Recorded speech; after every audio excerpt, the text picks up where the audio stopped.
First off, let me introduce you. You're David Evans, and you're the Group Manager for Business and Industry at the Information Commissioner's Office.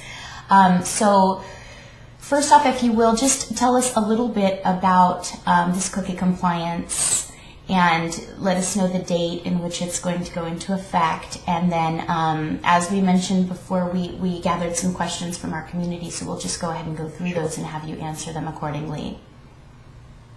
Yeah, that's fine. Okay, so as a bit of balance in Europe is changes that were made last year to what's called the telecoms package, and that's a package of directives at European level which relate to, as it says, the telecoms industry. Now, one of those is called the e-privacy directive, and that relates to privacy issues that arise from electronic communications. Now, there are a number of different types of rules within that directive, many of which relate to confidentiality of communications, some to security, and others to things like direct telemarketing or email or spam. But one of the rules that's in that directive relates to the storage of information on an end user's device. So in other words, when a user visits a website, if the website wishes to store something on that person's device or access any information that's already stored, then what's become known as the cookie rule applies. Now, that rule has been around in one form or other since 2003. But the 2000 store something on a user's device, such as a cookie or a local stored object, then you needed from 2003 to inform the user that was going to happen and give them an idea of what they could do to make sure it didn't, if they did not want you to store that on their device. Now, what happened was that the telecoms package as a whole was under review through 2009, 2010, and one of the parts of that review was that the cookies rule was going to change, and it changed from this idea that you would tell me you wanted to store something on my device and give me a chance to say no, to if you wanted to store something on my device, such as a cookie, then you needed my consent to do that. Now, this stemmed from a number of things, some of which were concerns around the ability of organisations, often sitting in the background, if you like, so often not the website that you were visiting but a third party, the ability of those organisations to collect information about citizens' use of websites and profile them in some way, often to provide behaviourally targeted advertising, or to provide more relevant content according to assumptions made based on that person's use of the internet. Now, I think why we got to where we are was that there were certain concerns flying around amongst legislators and politicians and citizens that a lot of the organisations who were collecting this information were using cookies in order to do it, but we're not quite being upfront, transparent and open with people about how sophisticated some of these techniques were. So the legislative response was to provide this law that says you actually need consent to store information on my device. If you want to drop a cookie when I'm on your website, then you need my consent. So that was the law at EU level, and in the UK, which is obviously where the ICO operates, that law was implemented as part of the Privacy and Electronic Communications regulations, which actually came into effect in May of 2011. But the regulatory body for those rules, so in other words, the people who enforce those rules, well, that's us. Those laws that came into force on the 26th of May 2011 meant that lots of websites that were perfectly compliant with the law on Wednesday, as I think it was, lots of people running those websites were waking up on Thursday morning and suddenly finding that their website was in breach of the law that had just come in that day. Now, clearly, for us as a regulatory body, we were quite clear that we did not intend to go around, if you like, hitting people with a regulatory stick because the law changed overnight.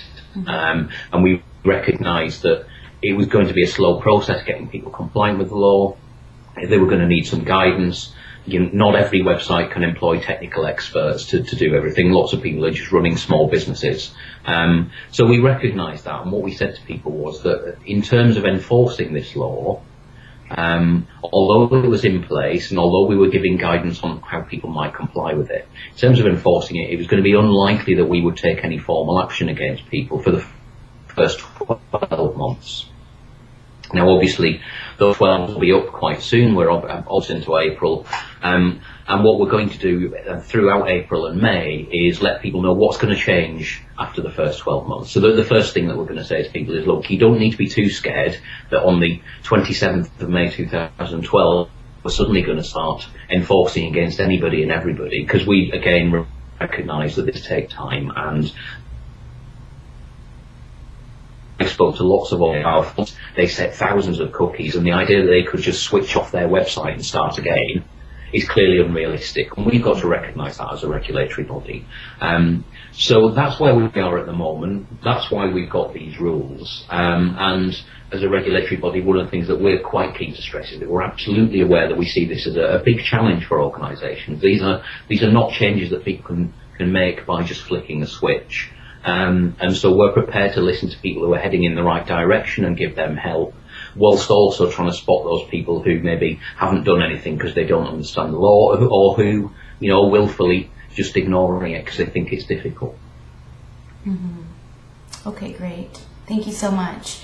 Let's get into the questions then. My first question is, can we get clarification as to whether session cookies that are stored in the browser memory and not physically in a file are subject to the law? Okay, I think technically speaking, the law doesn't differentiate between different types of cookie. So in other words, if it's something stored on a device, whether it's in a file or on the browser, then it is caught, if you like, by this law. But I think one of the important things that people need to realise is that clearly from our point of view at the Information Commissioner's Office, our has to be on the storage of information that might well have a privacy impact. And clearly in lots of cases where you've got a session cookie that effectively disappears at the end of that session, that's much less likely to have a privacy impact than one that maybe has a lifespan of 25 years or whatever. Mm-hmm. So the short answer is yes, they are caught, but the slightly longer answer is that clearly we would take that into account when people are trying to comply with this law, and the consent mechanisms for that session cookie will be very different and much more light touch, as far as we can see, than for a cookie that maybe has a longer lifespan and that might be intended more to assist in maybe profiling a user or building up a picture of their activity. Because as I say, we recognise there are difficulties here, and one of the things we don't want to do is for people to panic and implement solutions that might well work perfectly well for an intrusive, if you like, long-term profiling cookie that absolutely mean that all the session cookies that they use that just help their website look nice and work better suddenly aren't set anymore. And we absolutely don't want people to be in that position, because it's not really what this law is for. Okay, great. All right, the second question is, if someone had ads on their website provided by a third party, are they responsible for their storing cookies on the user's machine when the user visits the site? Responsibility for compliance here, in other words, the requirement to get consent, absolutely lies with whoever it is that's setting the cookie or storing the information. So if you take the example of you've got a first-party publisher who maybe sets some session cookies, they maybe do a bit of analytics work, they will be responsible for those cookies and getting consent for that sort of activity. If they are parts of their pages to be used by ad networks to serve ads, then it will be the ad network's responsibility to get consent for those cookies. Now, again, we recognise that that's not easy, because if I'm looking at, if I'm looking at a first-party publisher site, I kind of think my relationship as a user is with them, and there might be all sorts of third parties setting cookies who I've not heard of, and it is going to be difficult for them to get my consent, because if I don't know who they are, I maybe don't realise that they're active on that site, there's not as much of an opportunity. Now, there's two ways of dealing with this. The first is obviously for, and as we've advised, for publishers who do have that kind of more direct relationship with the user, to ensure that they are giving users information. So although the publisher's responsibility is just for that. If you're allowing your site to be used in that way, you might have some onus to make sure you're providing information to your users. And I think that's common sense, because if you've got a user who maybe doesn't understand how third-party ad networks work and how web pages work, then clearly if they see a code they don't like, they're going to complain to the publisher first of all anyway, because that's who they think has maybe said that. So providing information of whose technical responsibility is for step and an important one.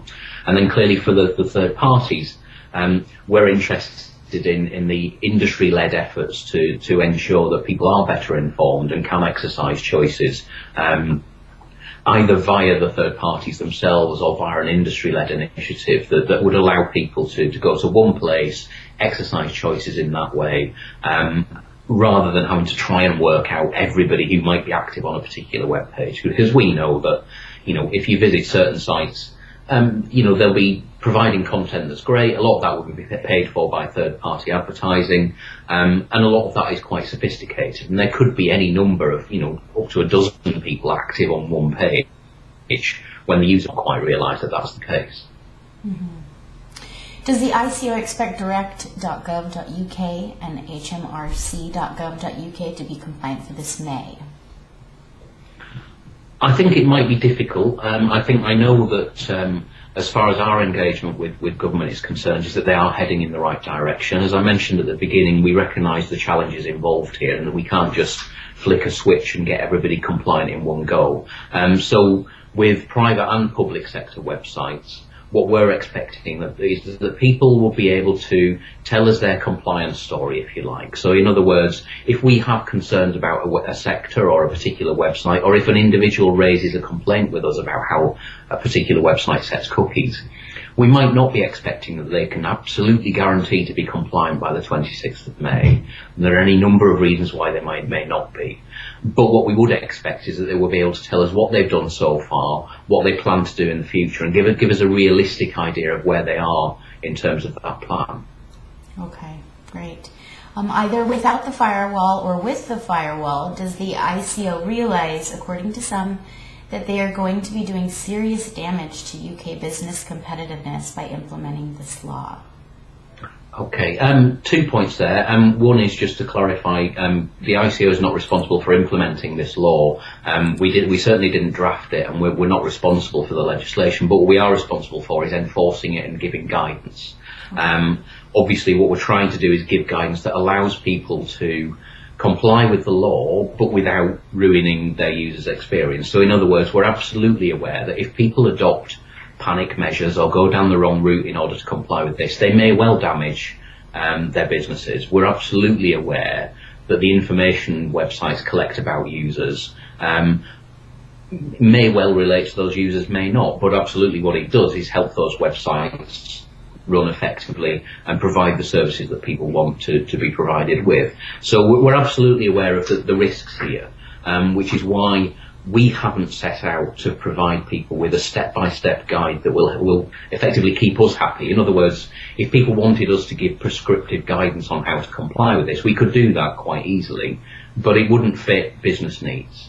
And what we want people to do is come up with solutions to this problem that fit with their business. So how do they communicate with their users? How do their users usually make choices? What's their users' level of understanding? So again, we often talk to organisations whose users might be in a particular group of people who are, maybe quite vulnerable or perhaps not quite understand how the internet works. Well, the information you might need to give to those users to get their consent will be very different from, if you're running a website that you run at Webmaster World, or if you're running a tech news website or whatever.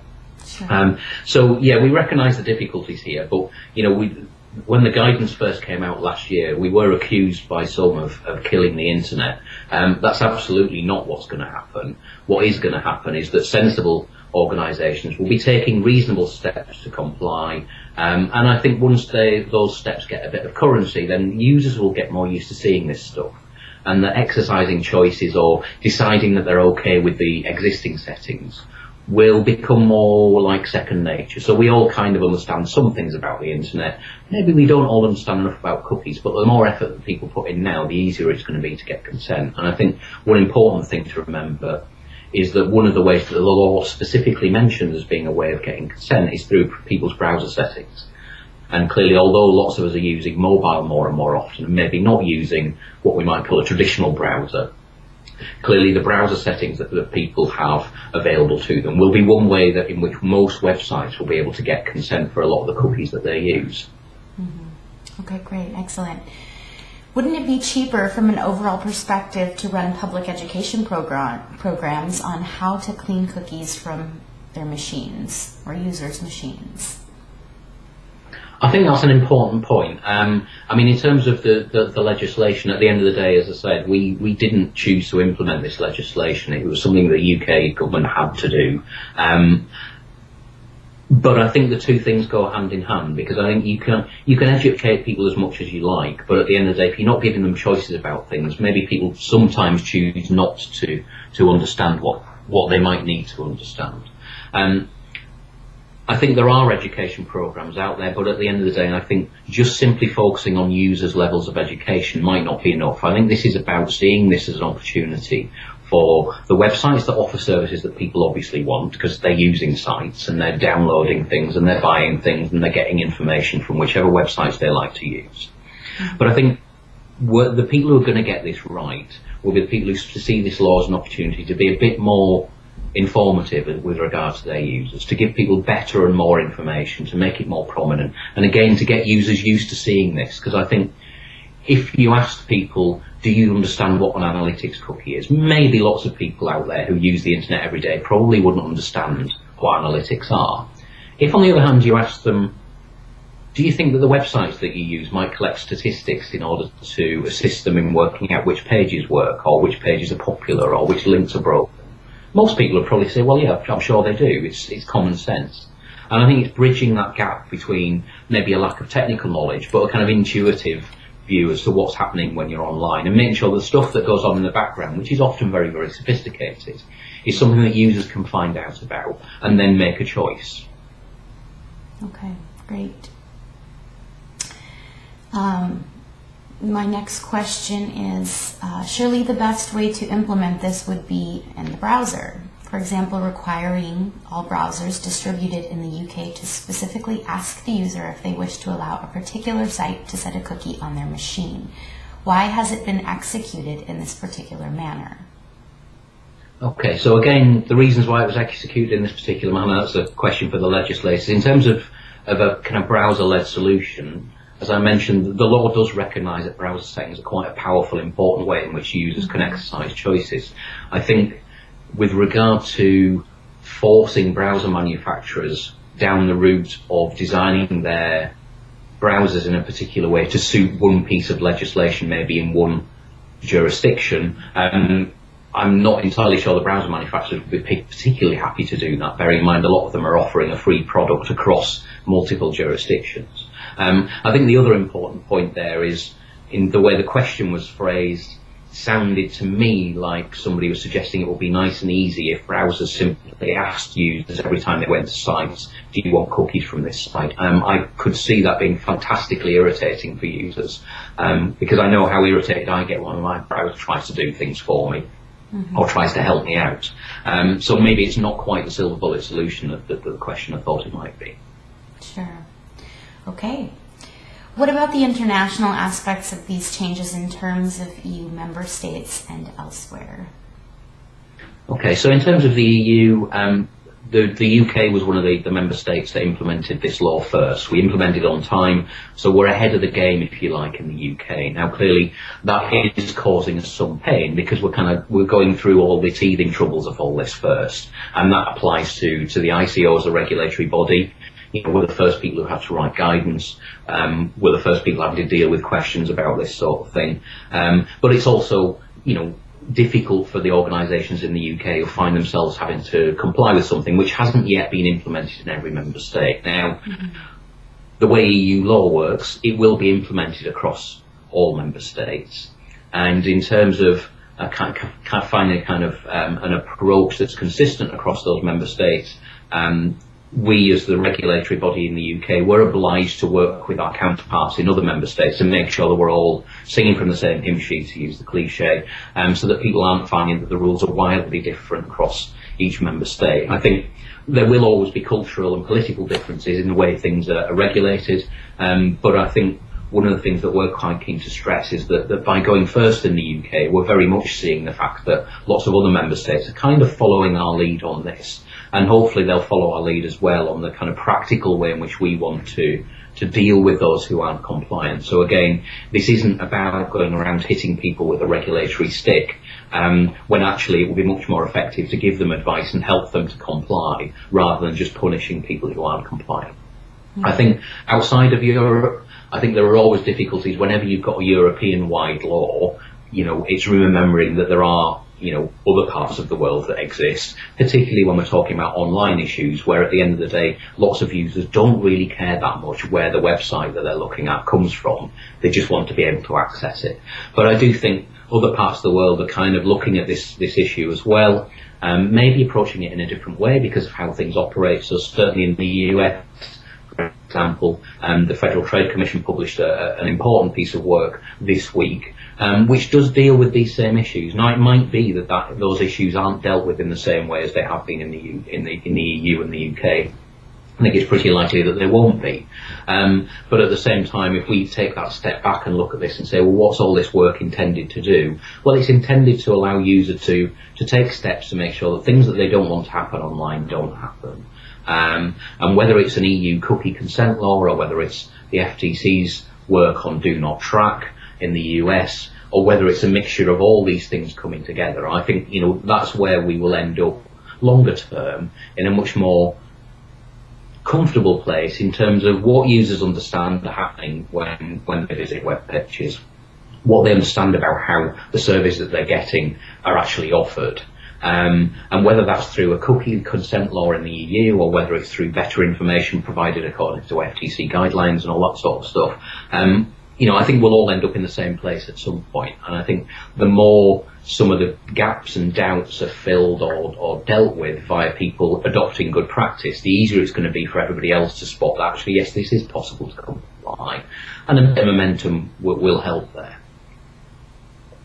Okay, well, thank you so much, because there are so many questions and this really helps to clear up a lot. I understand the challenges that probably go along with implementing such a large change on a wide scale. So we do appreciate your time, David, and best of luck. Thank you very much. Cheers. Thank you. All right. Thank you. Cheers. Have a great day. Okay. Thank you. Bye-bye.